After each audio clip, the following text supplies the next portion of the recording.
Felix Trinidad, Oscar De La Hoya, Manny Pacquiao, Dmitry Bivol, Artur Beterbiev,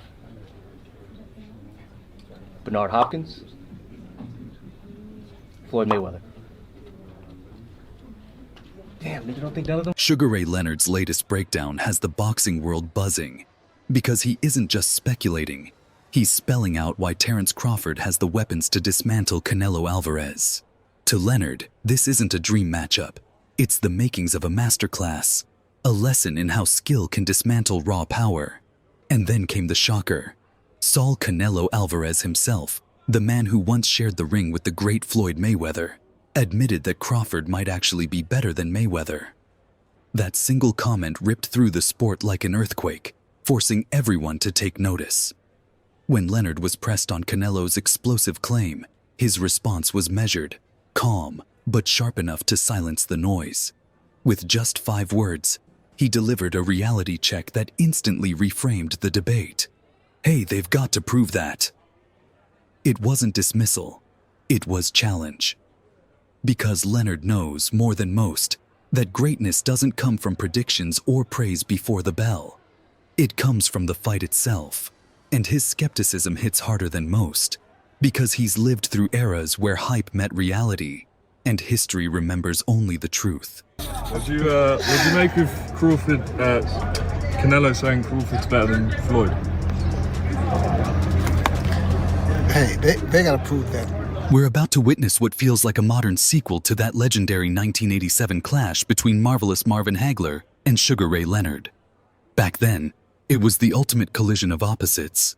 Hagler, the bigger, stronger middleweight king who ruled with sheer power, and Leonard, the smaller, faster technician coming out of retirement, daring to chase greatness by moving up in weight. Everyone thought he'd lost his mind.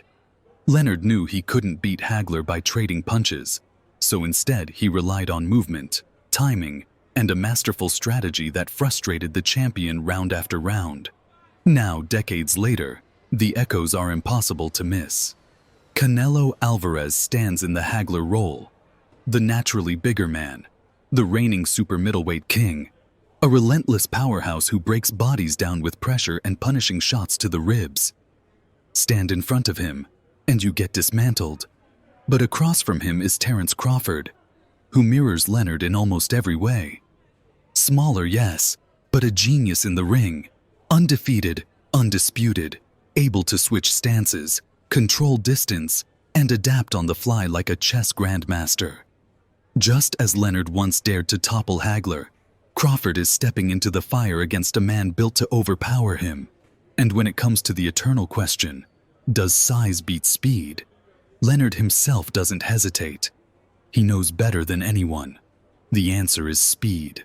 Always speed. Because for the smaller man, victory isn't impossible, but it demands perfection. Size or speed? Well, what usually wins in fights? Because that's what they're saying the tale of Canelo Crawford is. Speed. I like speed. Speed. Speed, yeah. Sugar, as a fighter yourself who's moved up in weight, what were like questions that you were trying to answer for yourself in the ring, kind of against the bigger guy? What's my waist? My waist size. You know? 32, 42. Yeah. You don't get that, do you? You don't understand what I'm trying to say. It's what you feel. It's a feeling. Speaking on the mountain Crawford must climb by moving up in weight, Sugar Ray Leonard delivered his message with the calm certainty of a man who's lived it. That's true, he admitted. But you know what? There's always a way. There's always a way to win. For Leonard, that way isn't brute strength. It's speed, sharpened into a weapon. Crawford cannot afford to get dragged into a war of attrition with Canelo. His survival depends on movement, on creating angles, on slipping encounters so clean and precise they sting more than they hurt.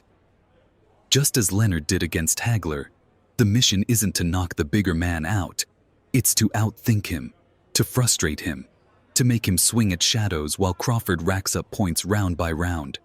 It's a dangerous dance, a 12-round tightrope where the margin for error is razor thin, one mistake enough to spell disaster.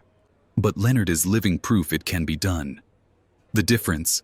Canelo Alvarez is no Hagler. He's colder, more calculated. A champion who has spent his career preparing to dismantle fighters built exactly like Terence Crawford. You know, what about Crawford do you think can bridge the weight gap? Or like with you, what did bridge the weight gap? Because a lot of people are just saying, hey, Canelo's just too big for someone like Terence. That's true. But you know what? There's always a way. Put it that there's always a way. There's always a way to win. Canelo's game plan will be simple but brutal. He won't rush recklessly after Crawford. He doesn't have to. Instead, he'll stalk him with intelligent pressure, cutting off the ring, inch by inch, while keeping that tight high guard locked in place. His target won't just be the head. It will be the body, a relentless assault designed to chip away at Crawford's legs, the very engine of his speed. It's a blueprint we've seen before. Caleb Plant, Billy Joe Saunders, both skilled boxers, both eventually broken by Canelo's suffocating pressure and savage bodywork. He'll aim to drag Crawford into the kind of exchanges where size and power overwhelm finesse, where a boxing match mutates into a street fight. And yet, that's exactly what makes this matchup so captivating. Crawford's speed and brilliance colliding with Canelo's raw force and calculated violence.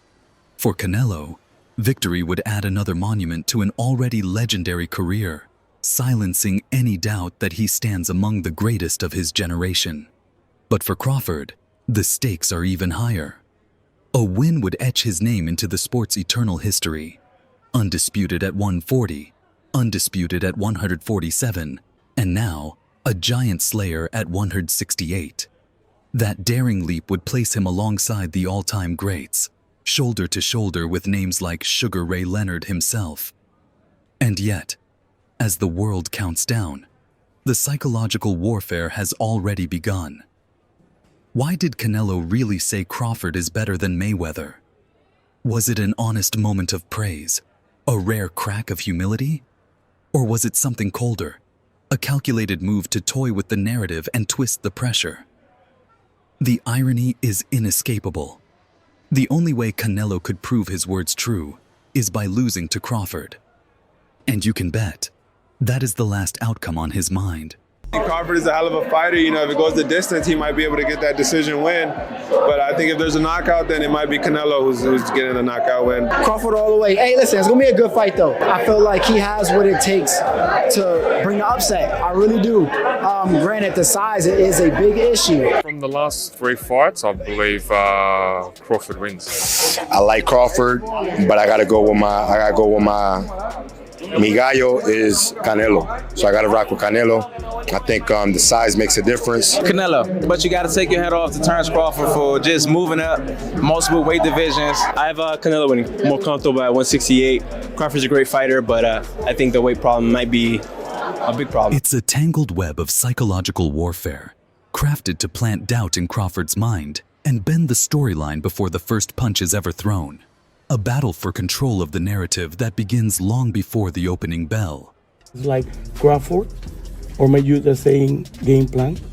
I don't know. I don't really know. But, you know, I put that fight in other place right now. I think Crawford is a little better than Mayweather. But Canelo have more experience right now. No. Canelo fanboys, please explain to me how Terence Crawford is actually better than Floyd Mayweather. If Crawford ain't fought not one elite fighter and Mayweather's beat the most world champions in the history of the sport of boxing, someone please explain to me how Terence Crawford is actually better than Floyd Mayweather. In the end, this colossal showdown circles back to a timeless question. Will history repeat itself? Will the smaller, quicker, more precise fighter rise above the odds, pulling off a masterful upset the way Sugar Ray Leonard once did against Marvin Hagler? Or will the bigger, stronger champion bend the fight to his will, showing that some mountains are simply too steep to climb? The parallels are striking, the stakes monumental, and the boxing world stands divided. Yet perhaps the clearest perspective comes from the man who lived it.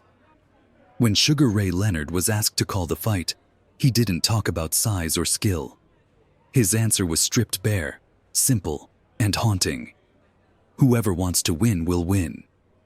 In other words, this battle won't be decided just by speed or power. It will be settled by something far deeper, the fire inside a champion's heart. Canelo Alvarez, Terence Crawford, remind me if I'm wrong, but you moved up insane amounts of weight to fight Lani Dadon and you pulled it off. Yeah. How were you able to do it? And what, if Crawford's listening to this or Canelo's listening, what do you tell them about their fight? Whoever wants to win will win. You know what I mean? I'm not being funny. Whoever wants to win will win. The will overcomes everything. That's how you do it. I appreciate you, Gracie, you so much, and keep doing the good work. So that's all for today's video. If you enjoyed it, make sure to hit that like button, subscribe, and ring the bell icon so you never miss what's coming next. And of course, I'd love to hear your thoughts. So drop a comment below and join the conversation. Stay tuned, and I'll see you in the next one.